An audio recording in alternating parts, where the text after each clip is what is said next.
Yo, guys, we are only 5 days into the new year, but a lot has happened in the world. And right now, everybody and their grandfather is talking about what the United States has done in Venezuela. So I want us to start with this social media post from Donald Trump. He fired this banger a couple of days ago, and he announced to the rest of the world that, guys, listen here, I want you to pay attention. The United States of America has successfully carried out a large-scale strike against Venezuela and its leader, President Nicolás Maduro, who has been, along with his wife, captured and flown out of the country. So we've seen the pictures and the footages coming from the United States, and apparently Maduro is in New York, and this is where he will be standing the trial. Donald Trump continues to say that this operation was done in conjunction with the U.S. law enforcement. Details to follow. There will be a news conference today at 11 a.m. at Mar-a-Lago. Thank you for your attention on this matter, President Donald J. Trump. Oh my goodness, man, the world exploded. The world literally exploded after Donald Trump has announced that the United States Special Force have captured Nicolás Maduro and his wife, and we're gonna put this man behind bars. We've been looking for Maduro for a long time. We even placed a $50 million bounty on his head to show you how serious we are. So when Donald Trump announced that this is what the United States has done, we saw a lot of organizations, man, a lot of politicians, man, some of the world leaders condemning the United States, condemning Donald Trump. Some of these people calling for the United States to release Maduro immediately. But some of the world leaders, some of the organizations are saying that what the United States has done was noble and Nicolas Maduro is a criminal. This guy stole the elections from the people of Venezuela last year, and he does not deserve to be the president of that country. So shout out to the United States. It was a total mayhem. It was a total mayhem. But Donald Trump also spoke about this press conference, and on that press conference, he also announced that, oh, okay, you guys are making noise. Let me tell you, the United States is going to run that place that is called Venezuela, and we're going to put our oil companies there. Place called Venezuela. We're going to run the country until such time as we can do a safe, proper, and judicious transition. So we don't want to be involved with having somebody else get in, and we have the same situation that we had for the last long period of years. So we are going to run the country until such time as we can do a safe, proper, and judicious transition. We can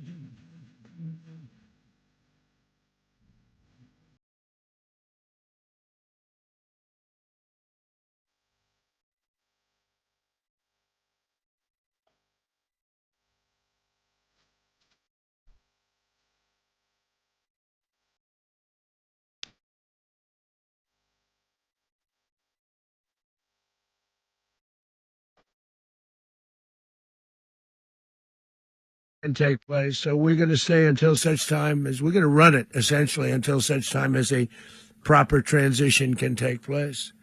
We're going to have our very large United States oil companies, the biggest anywhere in the world, go in, spend billions of dollars, fix the badly broken infrastructure, the oil infrastructure, and start making money for the country. And we are ready to stage a second and much larger attack if we need to do so. Please. You know, guys, I've realized, man, a lot of people were talking about the international law, what the international law says. But I've actually realized that when it comes to such issues, the only thing that matters, it is the military might. The international law does not apply. You cannot tell these people about the international law. They will go out and they will do as they please. The only thing that matters, it is the military might. So all of these statements that these people are releasing, they mean nothing. They mean nothing. Because Trump and his administration are looking at the oil and saying that, no, we are going after the oil. We're going to have a lot of money coming from Venezuela. Our economy is going to boom because of Venezuela. So the only thing that matters, it is the military might. And it makes you think about our military here at home. It makes you think about our military here at home. So I want us again, guys, to go through a couple of the reactions, because some of these reactions I found them to be quite funny. So I'm gonna start with the reaction that came from the African Union. You know, right now, as we speak, people on social media, they are destroying the African Union, because the African Union, for some reason, they have decided to release a statement, and they are talking about the law and everything. And people are looking at the African Union to say, but you guys are useless. You can see what is happening in Africa. What have you done about the mess that is taking place in Africa? For you guys to have the cojones and the balls to comment on the issues that are happening there in America. What have you done about the issues that are taking place at home? So this is the statement from the African Union, and it says that the communique on the situation in Venezuela. The African Union is following with grave concern the recent development in Republic of Venezuela, including reports of abduction of the president of the republic, Mr. Nicolás Maduro, and military attacks on Venezuelan institutions. The African Union reaffirms its steadfast commitment to the fundamental principles of the international law, including the respect for the sovereignty of the states, their territorial integrity, and the right of the people to self-determination as enshrined in the Charter of the United Nations. They are talking about the United Nations, man. The United Nations is useless. This is the African Union. They are reaffirming its steadfast commitment on the fundamental principles of the international law, including the respect of the sovereignty of the states. These are the same people that are sitting down and folding their hands when countries are literally being taken over by the military in Africa. The militaries are taking the countries by coup. What has the African Union done? The wars in Africa, what has the African Union done? The only thing that these people know is to go there in Ethiopia, meet and call each other Your Excellency. This is the only thing that these leaders in the African Union can do. If I were these people, I would actually focus on Africa, because Africa has a lot of problems. They don't need to run their mouths about everything else. The African Union underscores the importance of dialogue, peaceful settlement of disputes, and respect for the constitutional and institutional frameworks in a spirit of good neighborliness, cooperation, and peaceful coexistence amongst the nation. The African Union emphasizes that the complex internal challenges facing Venezuela can only be sustainably addressed through inclusive political dialogue amongst Venezuelans themselves. The African Union expresses its solidarity with the Venezuelan people and reiterates its commitment to the promotion of peace, stability, and mutual respect amongst nations and regions. The African Union calls upon all parties concerned to exercise restraints, responsibility, and respect for the international law to prevent any escalation and to preserve regional peace and stability. Amen. I don't know, man. I think sometimes the less said about African Union, the better. When it comes to African Union, I also remember what Julius Malema said, that, man. Like, that whole institution, it needs to be dissolved. That whole institution, it needs to be dissolved. You have the people, man, that are shaking hands with the dictators. We have the people that are shaking hands with the likes of Mnangagwa, who took Zimbabwe by the gun. Last year, completely robbed the people of Zimbabwe with their votes. And when these people meet, they say that His Excellency Mnangagwa, His Excellency Mnangagwa. And this is the reason why nobody takes the African Union seriously, because they are the joke themselves. They are the joke themselves. And I also want us to look at South Africa, because South Africa, for some reason, man, like the South African government, man, I don't know what is it that they are trying to achieve with the United States, but there's something that the South African government actually wants from the Trump administration. And hopefully they are not going to get it. Hopefully they are not going to get it. So let's start with this post from the so-called Minister of International Relations, Ronald Lamola. And Ronald Lamola says that the government of the Republic of South Africa notes with grave concern the recent developments which were confirmed by the United States. History has repeatedly demonstrated that military invasions against sovereign states yield only instability and deepening crisis. Unlawful unilateral force of this nature undermines the stability of the international order and the principles of the equality amongst the nations. South Africa calls on the UN Security of the body mandated to maintain the international peace and security to urgently convene to address this situation. So, like, yo, South Africa, man, like, I don't know, man. Like, honestly, I don't know what is wrong with these people, man. I don't want to lie, guys. I literally don't know what is wrong with these people, man. The same thing that I said with the African Union, that with so many problems that are facing us, these people, like, they still decide to go out and poke and poke the United States. This is what they are doing at this point. They keep poking the United States and keep throwing us into the issues that has nothing to do with us. This issue, literally, it has nothing to do with us. But this is the administration of Ramaphosa. They like to grandstand internationally, just like they did by taking Israel to the International Court of Justice. Till today, Prince Mashele has been asking, what is it that South Africa has gained from taking Israel to the International Court of Justice? What is it that we have gained from taking Israel to the International Court of Justice? Absolutely nothing. Nothing. So the Arab countries, they said nothing about the situation between Israel and Palestine. But South Africa had to come and to poke their nose into their matters. Just like right now, the Latin countries are saying nothing. The Latin countries, they are saying, but South Africa says that, no, let's go and push. So what is it exactly do these people actually want from the United States? I don't understand. I don't understand. Because there's not a single fight that South Africa can actually win against the United States. There's not a single fight. You cannot win the fight militarily. You cannot win the fight economically. Like there's not a fight that we can win against the United States. But somehow they keep putting themselves into the business of the United States. So this is the statement that was released by the International Relations. This statement over here. This is it. So it says that the South Africa urges the UN Security Council session following the unilateral military action in Venezuela. The government of the Republic of South Africa notes with grave concern the recent developments which were confirmed by the United States that the United States of America has conducted a large-scale military strike against Venezuela and its leader, President Nicolás Maduro, who, along with his wife, have been captured and flown out of the country. South Africa views these actions as a manifest violation of the Charter of the United Nations, which mandates that all member states refrain from the threat of use of force against the territorial integrity or political independence of the state.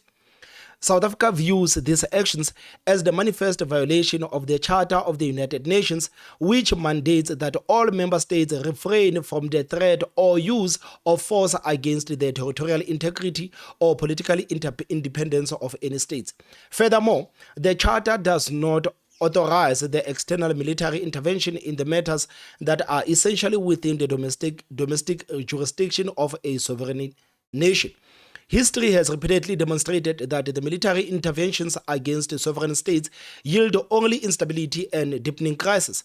Unlawful unilateral force of this nature undermines the stability of the international order and the principles of the equality amongst the nation. South Africa calls on the United Nations Security, the body mandated to maintain the international peace and security, to urgently convene to address this situation.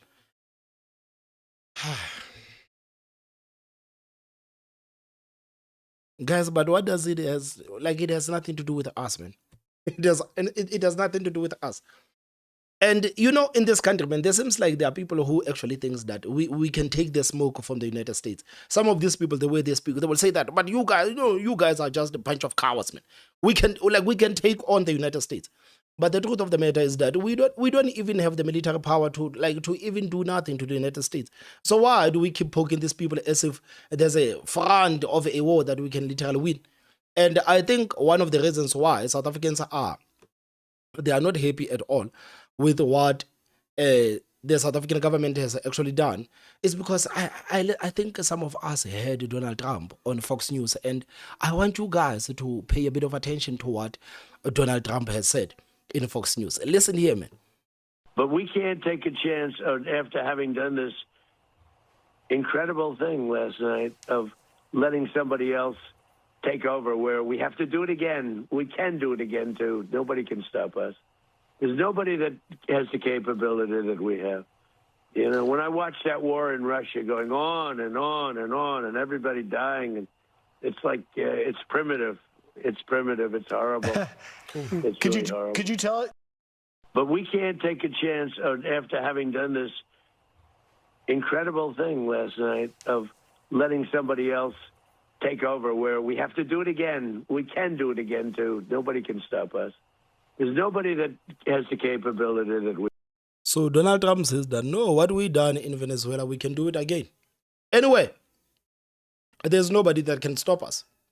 And now South Africans are speaking about, what if this thing happens to us? Do we even have the capability to defend the president? And this is the conversation that people are having.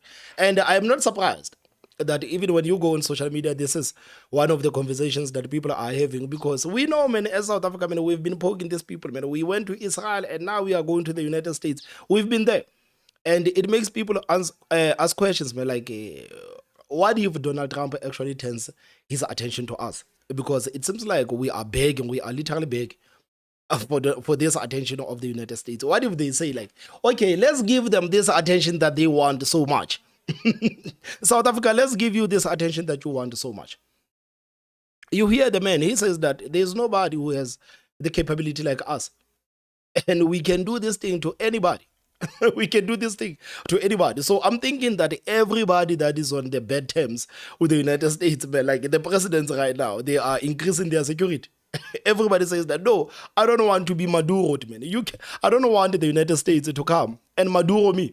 They cannot do that. So I knew I had 20 security personnel. I want 40.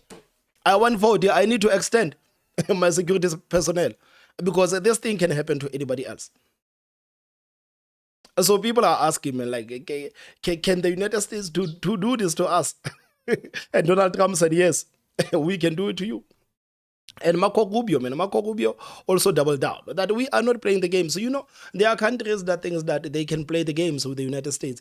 And the United States, it does not play the games. This president is not the president to play the games. We told you that we're going to go into the Venezuela. And you guys thought that we were playing. We told you that we were going to go in. But one thing, we are warning everybody in the world that, guys, listen here, we are not here to play. We are not here to play. This is what the Secretary of the State is saying. Don't let anybody claim it. Nobody deserves it but us. But I want to be clear about one thing. Nicolás Maduro had multiple opportunities to avoid this. He was provided multiple very, very, very generous offers and chose instead to act like a wild man, chose instead to play around. And the result is what we saw tonight.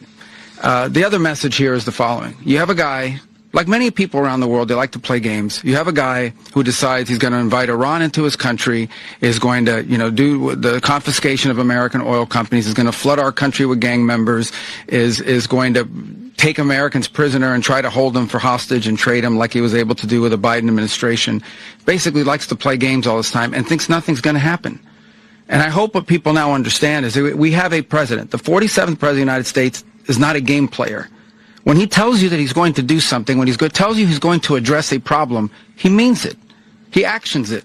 I can tell you, I've watched this process now for 14, 15 years, been around it. Everybody talks. I'm going to do this. I'm going to do that. When I get there, we're going to do this. We're going to take. This is a president of action. Like, I don't understand yet how they haven't figured this out. And now, if you don't know, now you know. Because this is the way it's going to play out. And I think people need to understand that this is not a president that just talks and does letters and press conferences. And, if he says he's serious about something, he means it. And this is something that was a direct threat to the national interest of the United States, and the president addressed it. There's a president of peace, by the way. I told you what I just said earlier. This guy had multiple opportunities to find his way somewhere else and figure out another. He could have been living somewhere else right now very happy, but instead he wanted to play big boy. And so now, he's got other sets of problems on his hands. And but I think the message here should be for the world. Look, the president doesn't go out looking for people to pick fights with. He's not generally wants to get along with everybody.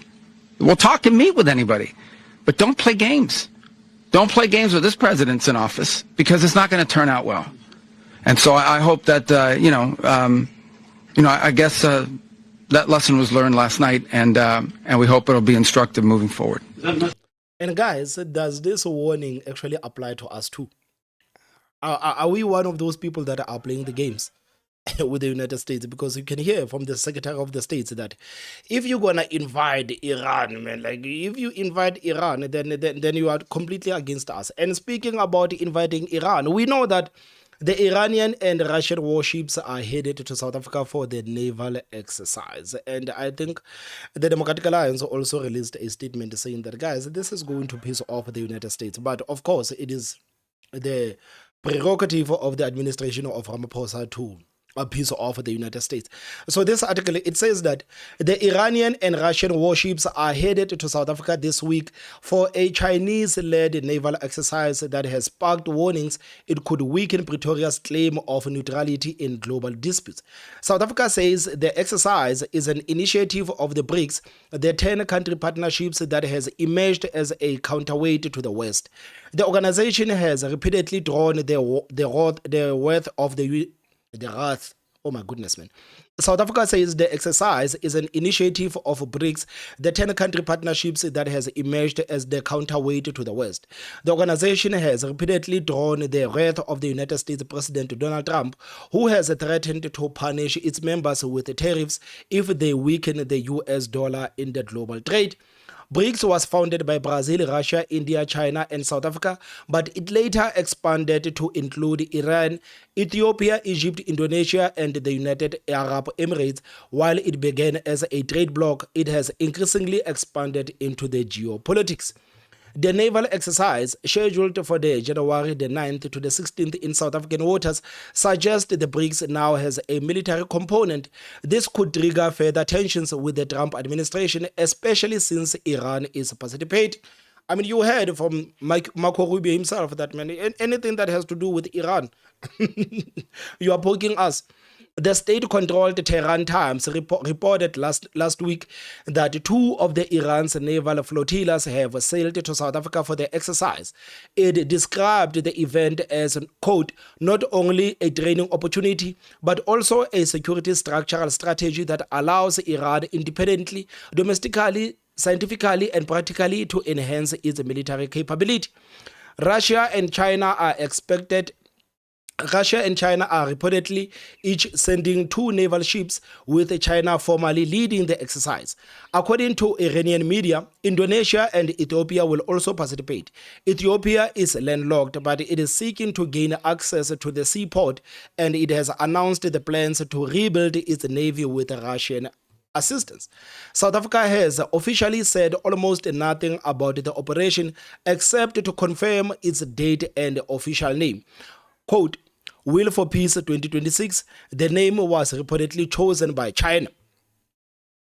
According to a release from the South African National Defence Force, the exercise aims to safeguard maritime trade route, enhance shared operational procedures, and deepen the cooperation in support of the peaceful maritime security initiatives. Originally scheduled for November, it was postponed because it would have coincided with the G20 summit in Johannesburg. At the time, the South African government defended the exercise by saying it was, quote, part of the furtherance of the sound multilateral and bilateral relations. It noted that South Africa has led the joint military exercise with the Western countries in the past. Few such exercises with the West, however, have been held in recent years, and the United States has cancelled some of its normal engagement with South Africa on the defense issues, including in attendance at an African Arms shows in Pretoria in 2024. Quote, hosting the military force of the Iran and Russia is not neutral, said Chris Hattie, the defense spokesperson for the Democratic Alliance, the second largest political party in South African parliament and the member of its coalition government. Quote, these are sanctioned states involved in active conflicts and serious human rights abuse, Mr. Hattin said in a statement, quote, allowing them to conduct military exercise in South African waters sends a clear political signal whether the government admits or not. So, Mr. Hattie, he says that, no, guys, this thing of yours trying to say that you are neutral in the world and you are on the side of nobody, but you are exercising the military exercise with Russia and Iran, whether you guys like it or not. Whether you like it or not, like, it shows you like you are politically aligned with them.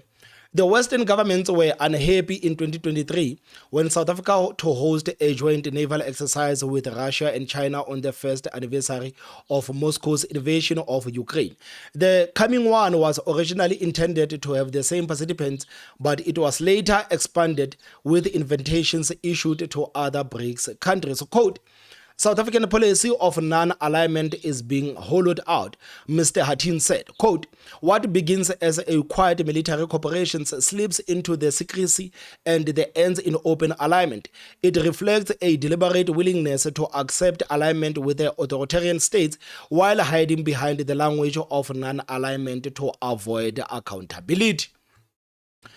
By allowing Iran to send warships to its waters, Pretoria is risking further punitive measures from the Trump administration, which has already cut its foreign aid to the country and imposed a 30% tariffs on South African goods. Quote, Iran and Russia offer very little of strategic value to South Africa, only downside by harming its relations with the countries on which South Africa's economy and national security are actually dependent.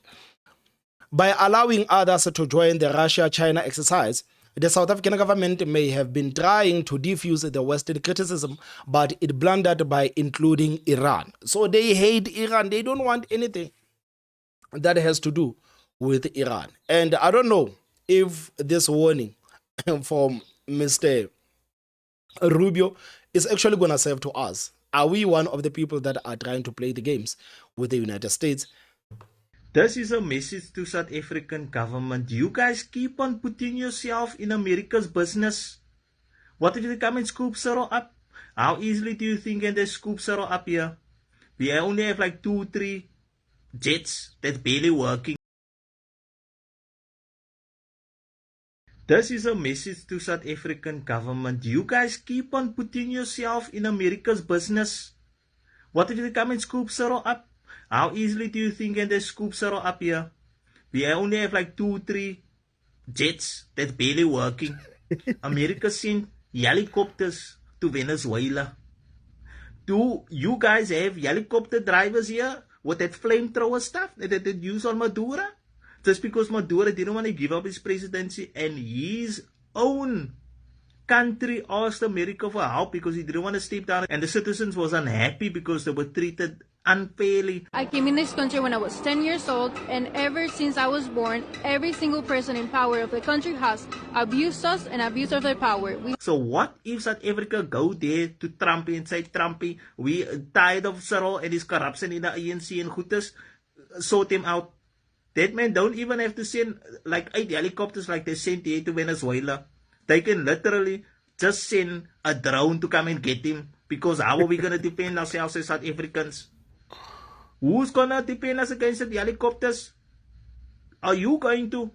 So Cyril, stop getting involved, because you guys put out a statement. You're supposed to be the GNU, Government of National Unity, but you guys should put out statements against America. We don't want no beef with them. Why you put out this statement, but you can't back it up? No, man. They must come and get him then. No, I'm tired. We don't want to smoke with them. Did you see what? Do you know what they did? Just come and fetch Cyril, because Cyril don't want to listen. He must keep your mouth out of other countries. Worry about us here. They use a helicopter like Rainbow. Flamethrowers. Bah. What are we gonna do? We only have copper. We don't have helicopters. But at least we have Enjibutera. At least we have Enjibutera, like our safety. Our safety as the people of this country, man, is in the hands of the much capable Enjibutera, who told us that she would fight. She would fight. She is a soldier. She is a soldier. Okay, I'm lying. Some would argue that would you be effective if you don't have the background of the defense? I'm not a soldier. I'm not going to fight. So I'm the head and policy. I work on the basis of the policies of the governing party, working with a team of experts.